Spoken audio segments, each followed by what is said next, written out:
पंछियों का राजा एक बाज, जिससे 5 पॉइंट हर इंसान को सीखना चाहिए। लाइफ की बहुत बड़ी लर्निंग है इन 5 पॉइंट्स में। Number 1 lesson, eagle fly along. बाज अकेले उड़ता है और बाकी पंछियों के मुकाबले सबसे ऊंचाई पर उड़ता है। बाज अकेले उड़ेगा लेकिन कभी भी चिड़िया और छोटे पंछियों के साथ नहीं उड़ेगा। बाज हमेशा या तो बाज के साथ उड़ता है या फिर अकेले उड़ेगा। इससे भी हमें बहुत बड़ी सीख मिलती है। अकेले रहो पर छोटी सोच वालों के साथ कभी नहीं। आप एक सक्सेसफुल आदमी के साथ रहते हो तो 80% चांस है कि आप उनके जैसा ही बनोगे। यही कारण है कि एक बिजनेसमैन का बेटा कभी भी नौकरी नहीं करता, क्योंकि यही वो समय है जब हम खुद को पहचानते हैं। खुद को जानने का एक सही मौका हमारे हाथ में होता है। Number 2, eagle enjoy problem. जब आंधी तूफान आता है, बारिशें होती हैं, सभी लोग अपने घर के खिड़की दरवाजे बंद कर लेते हैं। सारी पंछियां छिपकर बैठ जाती हैं, लेकिन एक अकेला बाज जो बहुत ज्यादा एक्साइटेड होता है, उसको बहुत मजा आता है। जब तेज हवाएं चलती हैं तो बाज उन हवाओं के सहारे और तेजी से ऊपर की ओर उड़ता है और उड़ते उड़ते इतना ऊपर उड़ जाता है कि बादलों से भी ऊपर चला जाता है। नेपोलियन हिल्स ने कहा था, हर बड़ी चुनौती अपने साथ में एक बहुत बड़ा अवसर लेकर आती है। मतलब मुसीबतों में मजा ढूंढो, अपने अवसरों को ढूंढो, क्योंकि किस्मत वालों के हाथ खाली रह सकते हैं लेकिन मेहनत करने वालों के नहीं।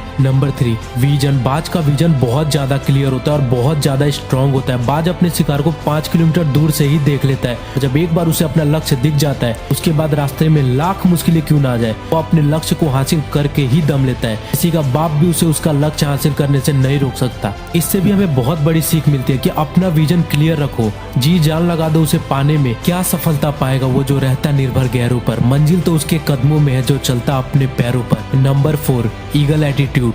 बाज कभी भी मरे हुए जानवरों को नहीं खाता, वो हमेशा अपना शिकार करता है और फिर खाता है। मतलब जो हमारा बीता हुआ कल है वो मर चुका है, तो अपने मरे हुए सड़े हुए थॉट्स पर ध्यान मत दो। इंसान की फितरत भी बहुत अजीब है, वो एक ही जोक पर बार बार हंस नहीं सकता है, तो एक ही गलती पर बार बार रोता क्यों है। मेरे दोस्त, पास्ट था, बीत गया, बात खत्म, अब अपने फ्यूचर पर ध्यान दो। 5th लेसन, बाज अपने घोंसलों में से सॉफ्ट घास को निकाल देता है ताकि बाज का बच्चा उसमें कंफर्टेबल ना हो सके, क्योंकि आज वो उसमें कंफर्टेबल हो गया तो वो वहीं रहना पसंद करेगा। लेकिन बाज ऐसा कभी होने नहीं देता। बाज एक पंछी है, फिर भी उसे पता है there is no growth of comfortable, लेकिन हम इंसान होकर इसे समझना नहीं चाहते, क्योंकि आज तुम कंफर्टेबल में हो तो आने वाली लाइफ तुम्हारी कब अनकंफर्टेबल हो जाएगी तुम्हें पता भी नहीं चलेगा। हार को हराना है तो खुद को मेहनत से जोड़ना होगा, और दुनिया के रिकॉर्ड तोड़ना है तो कंफर्टेबल जोन को छोड़ना होगा। यूं जमीन पर बैठकर क्यों आसमान देखता है, खोल पंखों को, ये जमाना उड़ान देखता है।